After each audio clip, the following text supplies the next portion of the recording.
From Hollywood, it's time now for...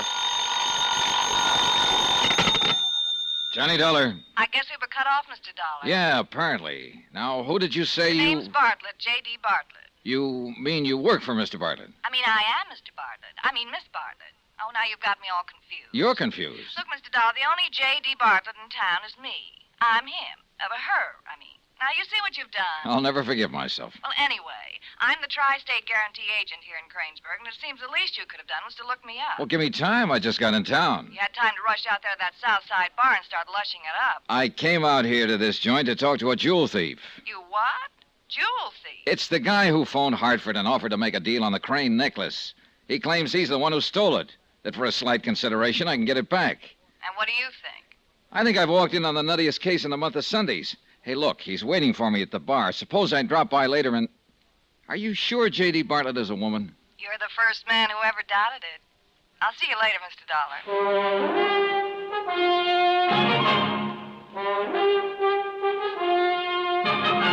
Tonight and every weekday night, Bob Bailey in the transcribed adventures of the man with the action-packed expense account, America's fabulous freelance insurance investigator. Yours truly, Johnny Dollar.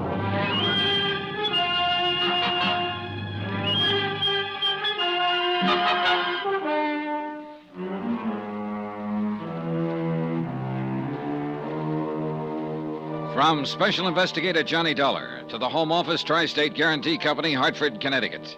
The following is an accounting of expenditures during my investigation of the Kranesburg matter. Expense account continued.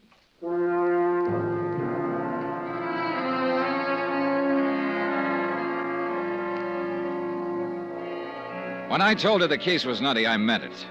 The start of it had been fairly ordinary. A pearl necklace insured for $20,000 had been stolen from a wall safe in the home of its owner, local socialite Melba Crane. Smiley Prell, a known small-time jewel thief, had phoned us, claiming to have the necklace, and Smiley offered to talk a deal. But before I'd been in town 10 minutes, things began to crumble and change shape.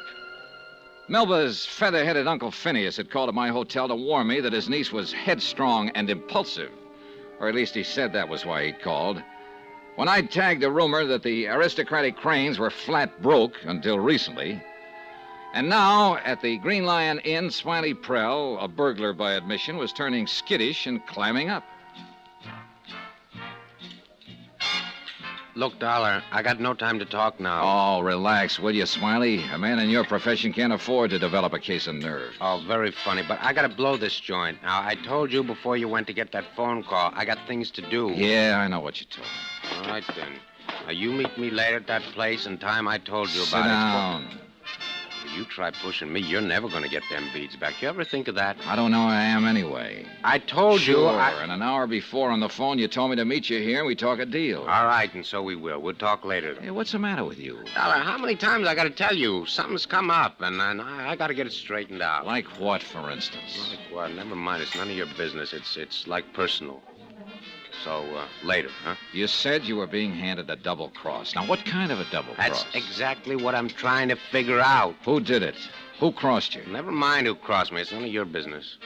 Did you have a partner on this job? Oh, look, now, don't try to kid me. You checked my M.O. before you ever left Hartford. If you did, then you know I always work alone. Well, it can be a first time for anything. Look, I got no time Did you to have talk. somebody on the inside, Smiley? Somebody in the Crane house who tipped you off, briefed you? You want to know too much. Is that where the double cross came from? No, I got nothing more to say. More? You haven't said anything yet. Well, you meet me tonight where I said $2 at 9 o'clock. You know something, and... Smiley? I don't think you've got it. Huh? What are you talking about? The necklace. I don't think you had anything to do with the robbery. I don't believe you've got it, or that you've ever even seen it. You don't, huh? No, I think you're trying to pull a con of some kind. But it's not going to work. $1, you know what the things look like? Yeah, I got photographs of them. All right, then check me out. There are 38 pearls, Yeah? And they're pink, match color, match size. And are not pierced like they usually are. Each one's set in a fitted platinum mount, and the mounts are fastened together with those, those little links. What kind of a stone in the clasp? In the clasp, there ain't any stone in the... Hey, what are you trying to do? Okay, all right, you've got it. Or at least you've seen it. So, how much do you want? Meet me tonight at 9 o'clock, and I'll tell you, 1412 North Oak Street, room 6, and no cop.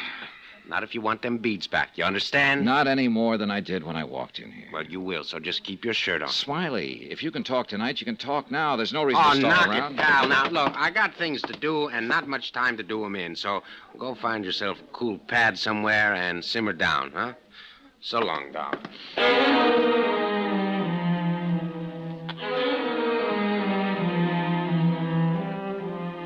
Item 4, $275. I was stuck with the check, naturally. So I paid it and strolled toward the door. I stopped just outside in the entranceway to the roadhouse and watched Smiley cross the parking lot toward a tree-shaded taxi stand where a couple of waiting hacks had parked out of the sun. A few yards away from me stood another cab, this one occupied. I stepped out of the entrance and walked over to the taxi because I'd recognized the passenger in the back seat. Afternoon, Mr. Crane. What? Oh, What? I'm sorry if I startled you. Oh, not at all. No, I just didn't hear you walk up. Yeah, I noticed you seemed pretty concerned with something across the lot there. Across the lot, but I'm afraid I don't It wouldn't be that fella getting into the taxi, would it? But what fellow? I don't know what you mean, Mr. Dollar. Oh, I could be wrong. I hadn't even noticed the man, as a matter of fact. Oh, well, then, of course, you won't mind if we just stand here and watch him drive off. But I really should get back into town. Good. I'm going that way myself. I've got a car here. Be glad to take But you. I've already engaged Well, this driver. pay him off and we'll get going. Give us a chance to talk on the way in. But I- You might as well, Mr. Crane. The other taxi is already out of sight. Well, I hadn't noticed. That's very well. Here you are, driver. Keep the change. Oh, thank you, sir. My car's over this way. I'm afraid there may be a misunderstanding of some sort, Mr. Dollar. Oh? You seem to be under the misapprehension that I was interested for some reason in that stranger who left. I said I could be wrong. And I can assure you that you are. Here's the car.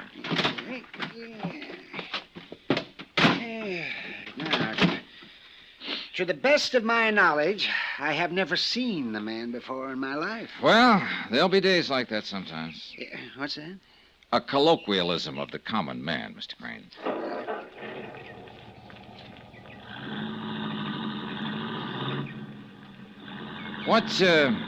What were you doing out at the Green Lion, by the way, Mr. Crane? Well, I was... Just killing time, were you? Well, as a matter of fact, sir, I was waiting to talk with you.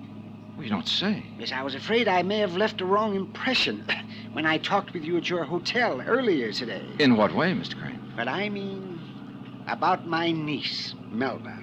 Well, you said she was headstrong, impulsive. Oh, yes, but not a bit more so than any other normal, average girl, Mr. Dollar. Oh, I see. I don't really know why I considered it so important at the time. I must have been a little upset. Yeah, well, that's understandable.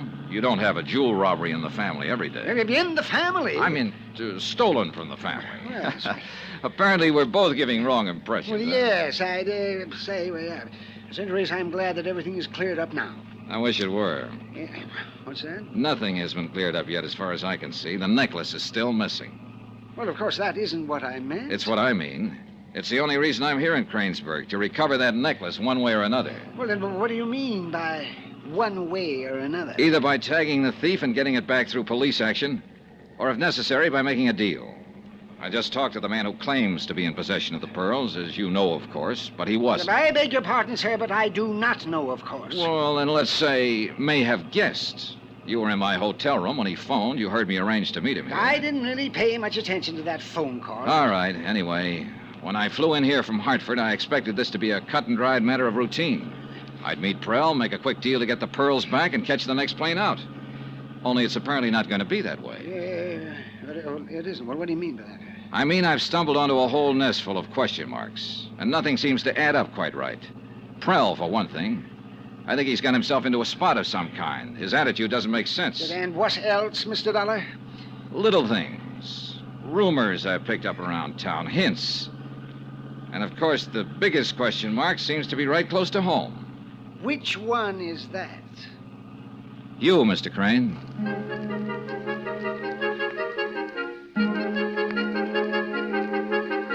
When I dropped him off at the center of town, he was still fumbling with vague phrases. trying to clear up the misapprehensions, as he put it, but actually saying nothing.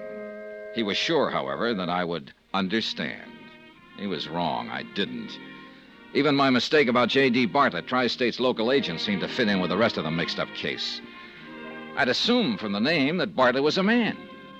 But when I walked into the office a few minutes later, I was suddenly happy that I was wrong.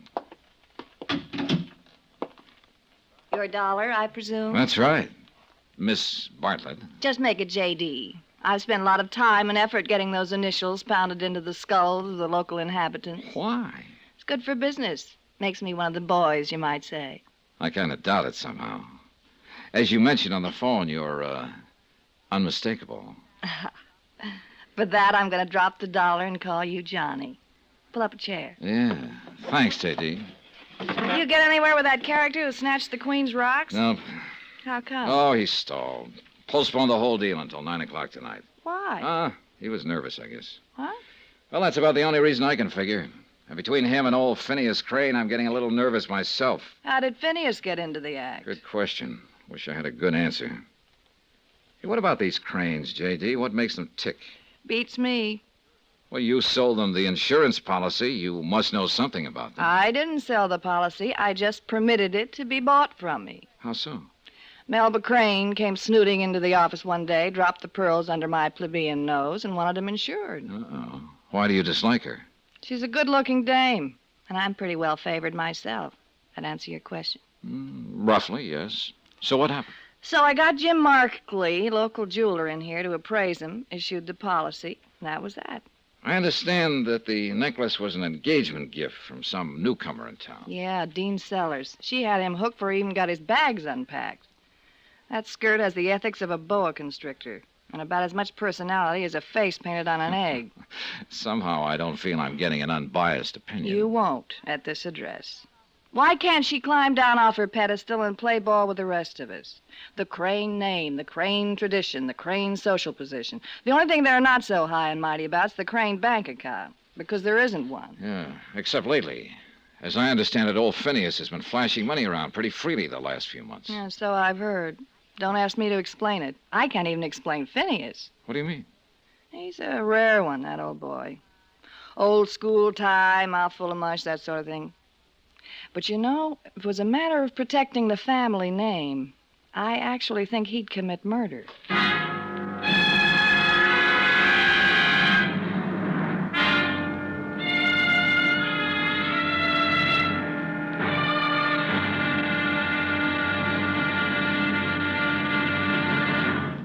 Now, here's our star to tell you about Monday's intriguing episode of this continuing story. Monday, a thief stalls for time, an old man lies desperately, and a strange girl whispers the dread word, murder.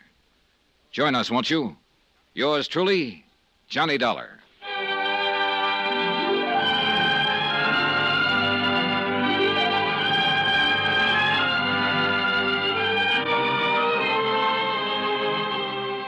Yours truly, Johnny Dollar, starring Bob Bailey, is transcribed in Hollywood. Written by Les Crutchfield, it is produced and directed by Jack Johnstone. Be sure to join us Monday night, same time and station, for the next exciting episode of Yours truly, Johnny Dollar. This is Roy Rowan speaking.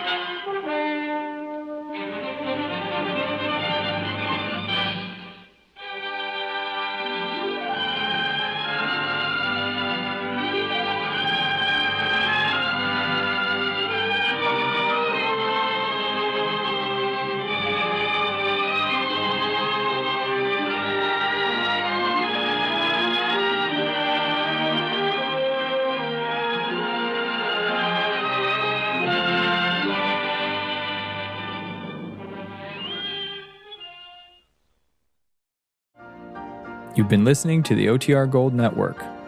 Find more classic radio at otrgold.com.